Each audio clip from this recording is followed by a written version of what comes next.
So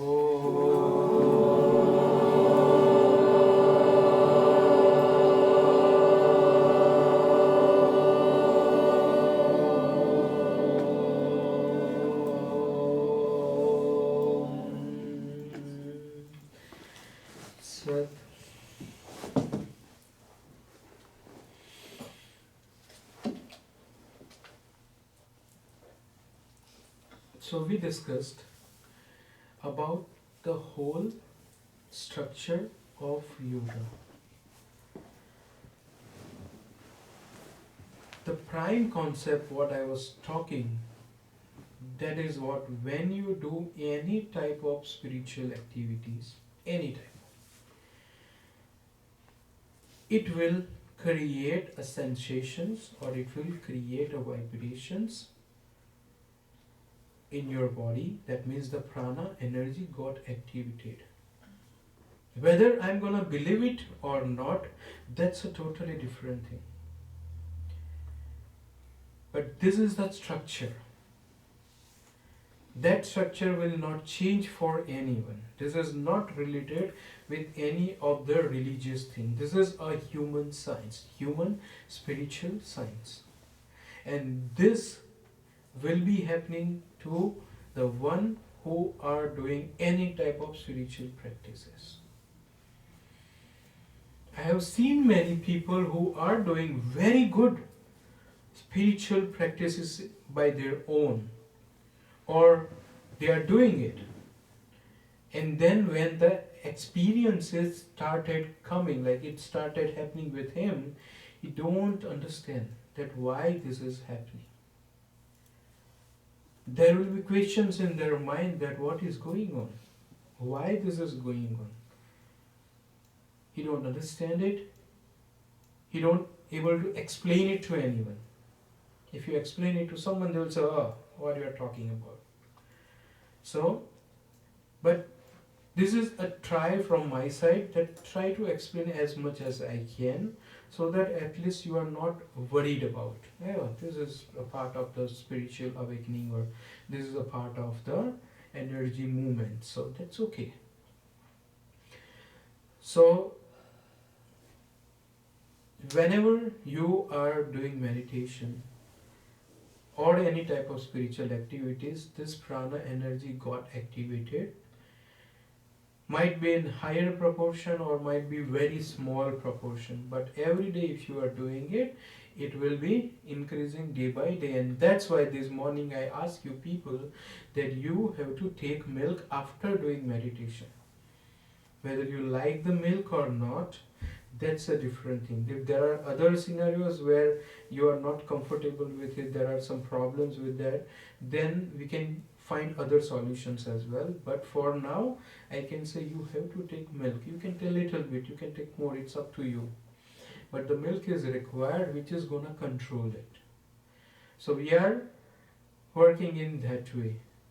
When the energy got awakened, the movements got started, and then it will create a pressure on each and every chakra one by one. It might be going to the Muladhara chakra. I heard from many people that it is a flow. Like if you see the flow here, the which energy got activated, and then it will go to the Muladhara, and then this and these and these. And people are assuming that it is like a one line and it should go one by one, standard 1, standard 2, standard 3, standard 4, and it will reach up to the standard 7. But it is not like that. It will be affecting you in such a way where you have require a maximum healing. Let's say you have a problem of stomach. So the energy got activated, it might directly go to the solar plexus and try to heal those areas. Or it might directly go to the Agna chakra. As per my understanding and in general whatever I have seen, people mostly have the problem of two things. The first one is stomach. They eat anything and then they come out with the problems. Or they think anything which is required, which is not required, still you are coming out with the problem. So most of the time these two chakras, the vibration of those chakras were very less, so when the energy starts moving, it will move in those areas. But it is not necessary It might move in any of the chakras. So it is not like standard 1, standard 2, standard 3. It might go to standard 3. Let's say you are sitting in meditation today, and today you get very angry because of any reason. So after that, you already have damaged your Manipur chakra. So the maximum energy requirement, healing requirement you need, that is in Manipur chakra. That means the solar plexus. But tomorrow you get something sad happen, and then you are experiencing that sadness. So that's gonna affect on the heart chakra and the Swadhisthana chakra, the second chakra. So it's gonna affect on both ways. So it is totally based on what is happening to you, in what current scenario, mental scenario, physical scenario you are going through, and based on that the energy movements will happen.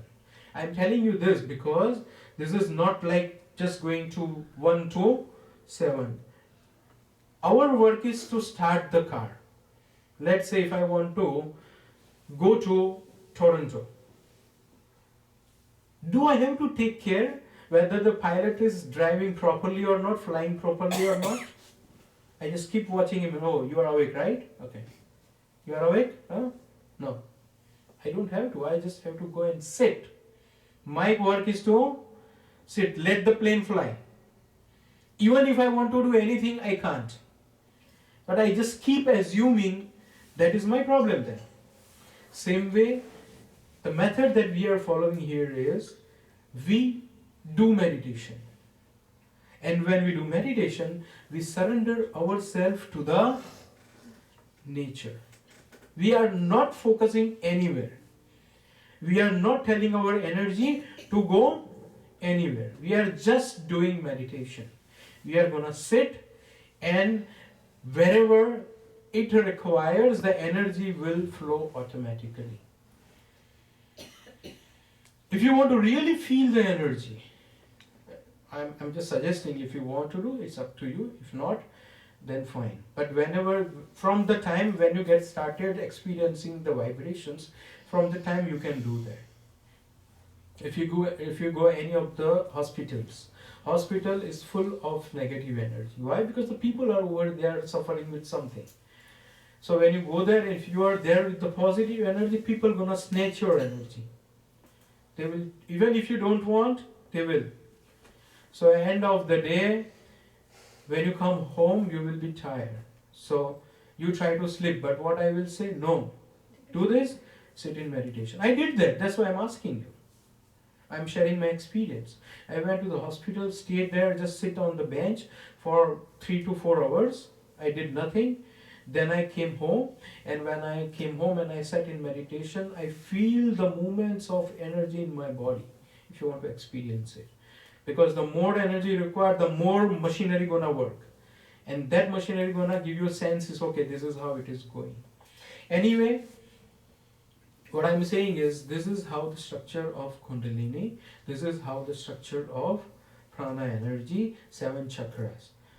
So we have to go through each and every chakra, but not on our own, but you have to just surrender to the nature, and nature is gonna work for you.